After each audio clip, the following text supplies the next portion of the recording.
Hello मेरे प्यारे बच्चों, मैं कामना करती हूँ आप अपने घरों में स्वस्थ एवं सुरक्षित हों। तो आज हम जिस क्लास के अभ्यास कार्य को समझेंगे वो है क्लास 7 की संस्कृत का चैप्टर नंबर 6 सदाचार, वर्कशीट नंबर 8। तो जैसा कि मैं आपको समझाऊंगी वैसे ही आप इसे अपनी नोटबुक में करेंगे और इसको अच्छे से याद करेंगे। चलिए शुरू करते हैं शब्दार्थ के साथ। पहला शब्द है बच्चों आपका रिपुः, शत्रु। उद्यमः, परिश्रम या मेहनत। स्वः, आने वाला कल। अनिर्तम, झूठ। औदार्यम, उदारता। ऋजुता, सरलता। मृदुता, कोमलता। कौटिल्यम, कुटिलता या टेढ़ापन। सेवेत, सेवा करनी चाहिए। परिवर्जियेत, बचना चाहिए। शब्दार्थ आपके यहीं भी बच्चों खत्म होते हैं। अब देखिए बच्चों, पहले प्रश्न में उपयुक्त कथनानां समक्षम आम, अनुपयुक्त कथनानां समक्षम ना इति लिखत।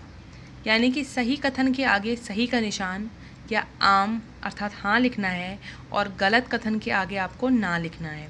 तो देखिए पहला क्या है आपके पास, क प्रातः काले ईश्वरम स्मरेत। प्रातः काल क्या करना चाहिए, ईश्वर का स्मरण करना चाहिए। तो उत्तर हो जाएगा आम, हाँ। ख अनृतम बुर्यात, क्या हमें झूठ बोलना चाहिए, ना, नहीं। गौ है आपका मनसा श्रेष्ठ जन्म सेवेत, क्या मन से श्रेष्ठ अथवा सज्जन जनों की, लोगों की सेवा करनी चाहिए, आम, हाँ। घौ है आपका बच्चों मित्रेण कलहम कृत्वा जनः सुखी भवति, क्या मित्र के साथ झगड़ा करके मनुष्य सुखी रहता है। उत्तर हो जाएगा आपका ना, नहीं। और सबसे लास्ट अड़ स्वः कार्यम अद्य कुर्वितः, क्या कल का कार्य आज कर लेना चाहिए। तो उत्तर हो जाएगा आपका हाँ, आम, हाँ। तो ये वाला प्रश्न आपका यहाँ पे समाप्त होता है। बढ़ते हैं एक पदेन उत्तरत की तरफ। तो देखिए आपके पास एक पद यानी कि यहाँ पे प्रश्नों के उत्तर आपको एक शब्द में देने हैं। तो क्या है पहला प्रश्न, कह ना प्रतीक्षते, क्या है जो प्रतीक्षा नहीं करती। उत्तर हो जाएगा आपका मृत्यु, मृत्यु किसी की प्रतीक्षा नहीं करती है। प्रश्न नंबर ख सत्यता कदा व्यवहारिते स्यात्, सत्यता अपने व्यवहार में कब होनी चाहिए, कब लानी चाहिए आपको पास।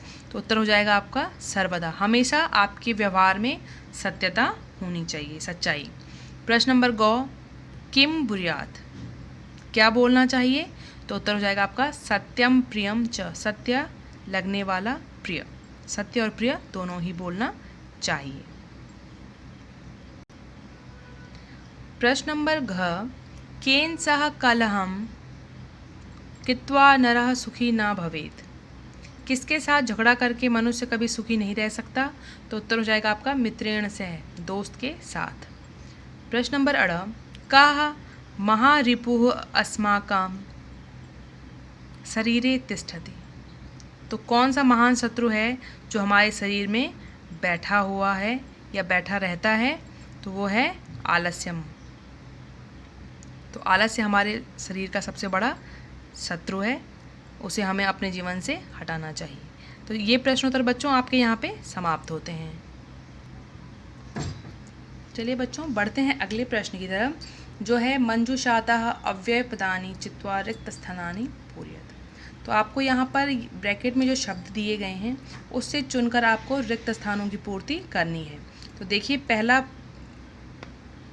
वाक्य है आपके पास, भक्तः सदा ईश्वरम स्मरति। तो भक्त सदा ईश्वर का स्मरण करते हैं। दूसरे में हो जाएगा असत्यम न वक्तव्यम, असत्य यानी कि झूठ कभी नहीं बोलना चाहिए। अगला है आपका प्रियम तथा सत्यम वदेत, प्रिय तथा सत्य बोलना चाहिए।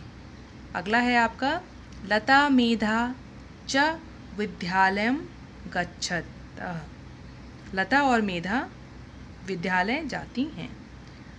अगला है आपका अपि कुशली भवान, क्या आप ठीक हैं।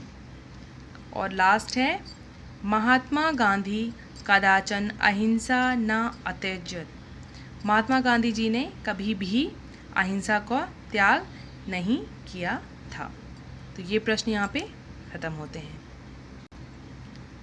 अब देखिए बच्चों, अगला प्रश्न जो है आपका, चित्रम दृष्ट्वा मंजुषातः पदानि च प्रयुज्य वाक्यानि रचयत। यहाँ पर ये चित्र है जिसको देखकर आपको वाक्यों की रचना करनी है, चित्र को देखकर। चलिए शुरू करते हैं। पहला वाक्य हमने जो बनाया वो है शिक्षकः श्याम पट्टे लिखति। जो टीचर हैं आपके वो श्यामपट अर्थात ब्लैक बोर्ड पे लिख रहे हैं। दूसरा है सह श्यामपट्टे प्रश्नम लिखति। वह श्यामपट पे प्रश्न लिख रहे हैं ब्लैक बोर्ड पे। छात्राः कक्षायां पठन्ति। बालिकाएं कक्षा में पढ़ रही हैं। ते पुस्तिकायां उत्तराणि लिखन्ति। वह पुस्तिका उत्तर पुस्तिका में उत्तर लिख रही हैं। ये अभ्यास कार्य बच्चों आपका यहीं पर समाप्त होता है। जैसा कि मैंने आपको बताया, आप वैसे ही इसे अपनी नोटबुक में करेंगे और उसके बाद इसे याद करेंगे। धन्यवाद प्यारे बच्चों।